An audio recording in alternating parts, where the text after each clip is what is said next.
AudioJungle. I didn't know. So she had a big tumor. Just low, I put the mass on the 12 centimeter by 10 centimeter. So we removed that one, and it's going inside the canal. So it's a spine key. Sir, together we did surgery. So Uttam tumor presently she is stable. So the tumor came non-cancerous. It's not cancer. And then she recovered completely. It's a very rare tumor. It's a ganglion neuroma. Chala rare tumor only. Less than 1% incidence on the tumor ki. So ఫ్యూచర్లో she has to do scanning repeated scanning చేయాలి తర్వాత if it recurs very less chances రికరెన్స్కి chances తక్కువ ఉంది రికరెన్స్కి chances ఉంటే treatment చేయాలి but very less then 1% because మొత్తం 9% ట్యూమర్ చేసాము so the danger in this surgery is one is paraplegia chances ఉంటుంది ఇది 10 to 15% ఛాన్సెస్ ఉంటుంది పారాప్లీజియాకి ఉండేది ట్యూమర్ ఇది తీసాము ఇది క్లోజ్ మైక్రోస్కోప్ నుంచి ఇది తీసాము మొత్తం. So presently she doesn't have any paraplegia. She recovered completely alright. అది ఏంటంటే యాక్చువల్లీ వెన్నుపూస నరం నుంచి నరాలు బయటకు వస్తాయి మనం rest of the body supply చేయడానికి. సో ఆ కోర్స్లో ఏమైందంటే ఆ పాపకి ఆ నరం నుంచి ట్యూమర్ వచ్చింది పెద్దది. సో అదేమైందంటే అది స్పైనల్ కార్డ్ అంటే వెన్నుపూస లోపలికి వెళ్తుంది, దాంట్లో పాటు చెస్ట్ లోపలికి కూడా వస్తుంది. కాకపోతే చెస్ట్లోకి వచ్చే చాలా ఎక్కువ ఉందన్నమాట.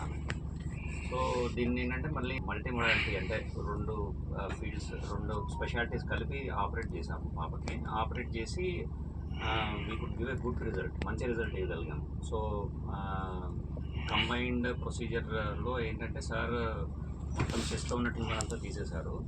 చెస్ట్లో నుంచి స్పైనల్ కార్డ్లోకి వెళ్ళే తీసాము. సో దీంట్లో ఏంటంటే సార్ చెప్పినట్టు చాలా రేర్ ట్యూమర్ అది. అండ్ యూజువల్లీ అంటే యాజ్ టైం ప్రోగ్రెసెస్ బాగానే ఉంటుంది వాళ్ళకి. కొంతమందికి ఏంటంటే క్యాన్సరస్ ఉంటే ఏంటంటే మళ్ళీ అది పెరగడం, కాకపోతే క్లోజ్ మానిటరింగ్ చేసుకోవాలి. అండ్ రిజల్ట్ కూడా ఏంటంటే పాపకి పోస్ట్ సర్జరీ కూడా షీజ్ కాళ్ళలో కానీ పవర్ అంతా బాగుంది. రెగ్యులర్గా మనం స్కాన్ చేసుకోవాలి. స్కాన్లో ఏంటంటే ఇది పెరుగుతుంది అనిపిస్తే మళ్ళీ దాన్ని ఆపరేట్ చేయాలి. సాధారణంగా ఏంటంటే ఈ టైప్ ఆఫ్ ట్యూమర్స్ అంత అగ్రెసివ్గా పెరిగే ఒక టైప్ కాదు. పేషెంట్ వచ్చింది ఎదుగుదల లేదు అని, పైగా కొంచెం నడుస్తూ పడిపోతుంది అనే కంప్లైంట్తో వచ్చారు.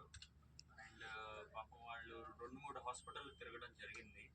కాకపోతే 2-3 డిపార్ట్మెంట్స్ ఇన్వాల్వ్ అయ్యి సమన్వయంతో పనిచేయాల్సిన దీంతో వాళ్ళకి ఎక్కడ ఉపశమనం లభించలేదు. దాంతో మా దగ్గరకు వచ్చారు మెడికవర్ హాస్పిటల్కి. ఇక్కడ మా cardiac surgery department and neuro surgery department కూర్చొని ఒక ప్రణాళిక వేసుకుని ప్లాన్ ప్రకారం డూ ఏ సక్సెస్ఫుల్ సర్జరీ అనమాట.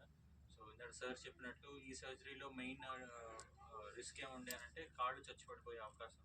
అది వెన్నుపూసకి దగ్గరగా ఉండడంతో ఆ నరాలు దెబ్బతిని సర్జరీ టైంలో కాళ్ళు చచ్చిపడిపోయే అవకాశం ఉండింది. కానీ ఆ ఎక్స్పర్టీస్ ఉండడంతో అది అవాయిడ్ చేయగలిగాము. సర్జరీ అయిన రోజే పాప వెంటిలేటర్ నుంచి బయటకు సెకండ్ డే కల్లా బాడీకి వెళ్ళిపోయి చక్కగా ఫుడ్ తినడం కూడా జరిగింది. సక్సెస్ఫుల్గా ఎటువంటి ఈవెంట్స్ లేకుండా సక్సెస్ఫుల్గా డిశ్చార్జ్ చేయగలిగింది. 10 to 25 years is common. Less than 10. Heart problems వచ్చారనమాట. ఎలాంటి ప్రాబ్లం అంటే మనము ఇంగ్లీష్లో సైనోసిస్ అంటాం. అంటే పూర్తిగా ఆక్సిజన్తో కలిసి ఉన్న రక్తం కాకుండా ఆక్సిజన్ కార్బన్ డైఆక్సైడ్ రెండు కలిపి ఉన్న రక్తం అనమాట. ఇంప్యూర్ బ్లడ్ ఏదైతే ఉందో అది ఇంకా తెలుగు పొడంలో ఇబ్బంది, ఊపిరి తీసుకోవడంలో ఇబ్బంది వల్ల నీలం రంగులోకి మారడం, ఇలాంటి ఇబ్బందితో వచ్చాడు. చేస్తే ఈ ప్రాబ్లం అనేది తగ్గుతుంది అని చెప్పి ఒక క్లారిటీకి వచ్చి ప్లాన్ చేసి సక్సెస్ఫుల్గా దీన్ని వీలున్నంత తొందరగా చేసి తొందరగా డిశ్చార్జ్ చేయగలిగారు. సో అన్ఈవెంట్ఫుల్గా అయ్యింది, తొందరగా డిశ్చార్జ్ అయ్యాడు. ఇప్పుడు యాక్టివ్గా ఉన్నాడు, వేరే ఇష్యూస్ ఏం లేదు.